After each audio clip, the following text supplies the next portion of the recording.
I just want to say again that I want to express my most profound and everlasting gratitude to President Trump.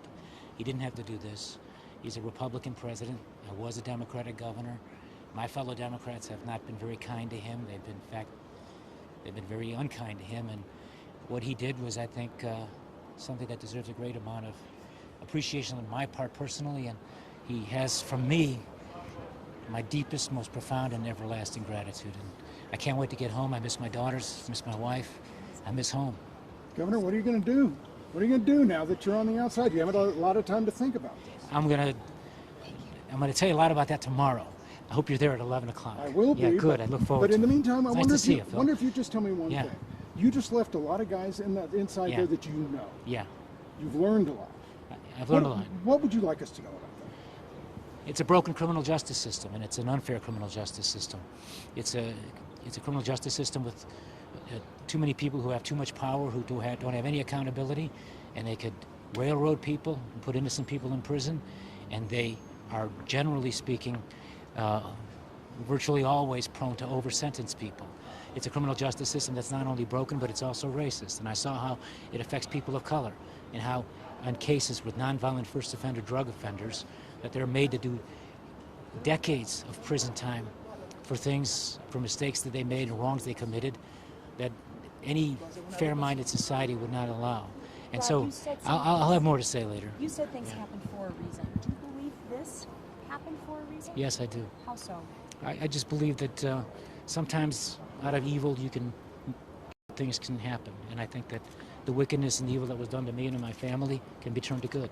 Governor, the last thing I want to ask you, and you alluded to this, Democrats kind of left you behind, and the Republicans are the ones that give you your freedom. Well, President Trump is the one who did this, and I'm, like I said, profoundly grateful. My gratitude is forever, and he's got obviously a big fan in me. And if you're asking me what my party affiliation is, I'm a Trumpocrat.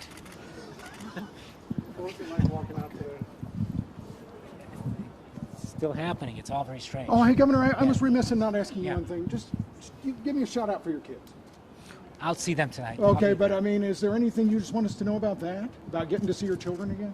Well, I'll see them tomorrow. I mean, tonight, and I'll talk to you guys tomorrow. I'll see you tomorrow. I think I hope you come out. Okay. If I can get a flight. Oh, well. If I was governor, I could have probably got you on that.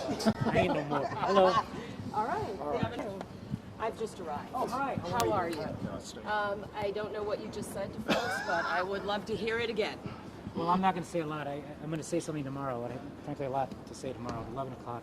If you can, come on over to our house. I can't wait to get there. It's been almost 8 years. But it's been a long journey. But I think the appropriate thing to say is that I speak for Patty, for my daughters Amy and Annie, and for me when I express our most profound and everlasting gratitude to President Trump for doing what he did. He didn't have to do this. He's a Republican president. I was a Democratic governor. And my fellow Democrats don't treat him very good. So all I can say is I think this is the ending of the first act of a two-act play. And tomorrow begins the second act. And I think there's a lot that needs to be done in the second act so that wrongs that have been done can be righted. When you heard the news, I have 3 questions. I'm going to throw them at you at once. Sure. When you heard the news, what went through your mind, number 1? Number 2, what's the first thing you're going to do when you get home? And number 3, what message would you have for folks at home who, still support you? I didn't let them down, and I never gave in to the false accusations and the railroading that was done to me and to my family, because if I did that, I would have violated my oath of office and my commitment to them. I wasn't just some businessman who may have done some things that maybe you make a decision because it's practical, a business decision, and you say the things these people want you to say, and then they go and give you a light sentence. I wasn't going to do that because I was in a different place. I was an elected governor twice by the people of Illinois. They trusted me, and I didn't let them down. And so fighting back was a way to not only stand up for my own reputation and for my children, for my wife, and for my late parents who raised me the right way, but it was a way to fight for the people of Illinois against corrupt prosecutors who have too much power, who are accountable to no one, and who break the law to do their jobs because it enhances their careers. But I'll have more to say tomorrow, and I think this is a new day, and I think that there's a lot of work to be done. And there are a lot of communities in America that know what this has been like, to be able to be persecuted and railroaded by a corrupt and frankly racist criminal justice system. What did your family say? What did your daughter say hello. when you called them? Because I'm sure you've talked to them today. What did they say, and what is the first thing you want to do when you get home? Well, again, I'll have more to say tomorrow. I can't wait to see my kids, of course, and Patty is a devoted and loving wife, and I've been blessed and fortunate to walk through life with her. But I'll have more to say tomorrow. I'll just say one thing. When you're in a place like I was for as long as I was, you discipline yourself and your mind, and you don't let yourself think about the things that you really want to think about, because it makes it harder. And so I'd never really allowed myself to indulge into thoughts about what it might be like if I ultimately was able to get back home. Once in a while, because you're human and not really strong, you do it. And I imagine life at home with my wife and children. But mostly you discipline yourself, and you just take one day at a time. You stay focused on the things you have to do, and you make goals for yourself every day to get through each day. But once in a while, especially when I felt like maybe something might happen, I would indulge myself and say, if I ever do get home, and after I, kiss my daughters and my wife, and we settle in a little bit, maybe a few days after that, I'd like to have a banana split, and I'd like to have 3 scoops of ice cream, vanilla and chocolate and strawberry, with chocolate syrup on it, and cherry syrup and pineapple syrup, with a whole bunch of whipped cream, but no peanuts, because my younger daughter Annie is allergic to peanuts, so I want to be able to kiss her, so no peanuts, because I can't kiss her if I eat peanuts, and I want extra cherries on top. I'm going to do that. Pardon me? Are you a changed man? Do you think you're a changed man, and if so, how? We'll talk more tomorrow. When we were last here with you, it was hamburgers and not ice cream. You may recall. I didn't have a single one of them. no, You were there no, with I me. didn't I never had a chance. You guys were fucking We me. certainly stopped at a Shelley, hamburger I just place didn't when want to we give them were an extra there. 20 minutes of my time. They were taking 14 years from me. Have you changed since that day when we left you at the hamburger restaurant? In what way? My misfortune tell has me. silvered my hair. That's pretty obvious. Well, you and I are in the same Yeah. boat. Yes. But if you, have you changed, and if so, how? Even if it's just one thing that you're is different about you. We'll talk more. There's a lot to be said if you're interested at the appropriate How time. did you find out about this today? Can you believe this is real? And when you heard about it, what did you think? I said, how soon can we fly home?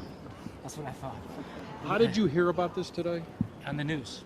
You heard on the You news. literally Yeah. heard on the Nope. news? Other inmates came and told me they saw it being reported on the news, and President Trump was at Andrews Air Force Base, and he made some comments. Did you have an inkling that it was coming No. today?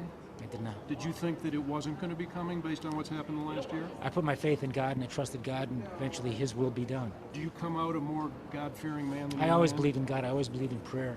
I will say I'm closer to God because I've had time to be alone with Him for almost 8 years, and it's been a blessing. What has God told you to do with your life? To do good and to turn evil into good and to fight for what's right. And I intend to do that. How will you do that? I'm going to fight against corrupt criminal justice. I'm going to fight against a corrupt criminal justice system that all too often persecutes and prosecutes people who did nothing wrong, who over-sentence people, who show no mercy, and who are in positions that have no accountability. They can do it and say whatever they want, and they can put you into prison for things that aren't crimes. Governor, Did I you want do to. nothing wrong? Is that what are you I saying? you followed the did law nothing every wrong? step of the way. I've said that all along, and that's absolutely the case. And they're the ones who did wrong, and eventually, I think the truth will win out. And the Bible teaches that. I want to make sure I understand. You had no inkling at all that this was about to happen. Not today, no, I did not. I did not. You had no warning. No warning, no. So when you heard, what was your? Seriously, do you remember what went through your head? Did you think, oh, maybe someone's messing with me? Sorry. My first thought was, I wonder if I'll have time to get a run in, believe it or not. Because you get programmed and you have routines. And I found that it helps to do this time when you discipline yourself every day and you have something to work for. It helps you do it. And so I had a run planned, and I was thinking, I wonder if I can get that in before I go. And then there was a helicopter over the prison, so I felt like, maybe I won't run. So I went and did push-ups and did it a lot. Pretty a lot. I'm fit. I'm fit as a fiddle. Are you gonna seek justice from a public position of some sort? I'm going to seek justice. I'm going to fight for justice. I'm going to do what I believe is right for our country. I've been blessed to live the American dream. My mother and father were working people. My dad was an immigrant who came to this country from a communist place. He didn't want to be there. He spent 4 years in a Nazi prisoner of war camp. He believed in freedom. He taught me to believe in it. I've been blessed to have a chance to be governor in a great state like Illinois and represent people and fight for them. And yeah, I made a whole bunch of mistakes, but I didn't break any laws. I crossed no lines. And the things I talked about doing were legal. And this was routine politics, and the people that did it are the ones who broke the laws and the ones who, frankly, should meet and face some accountability. Yeah. I'll see you guys tomorrow. Hope you come.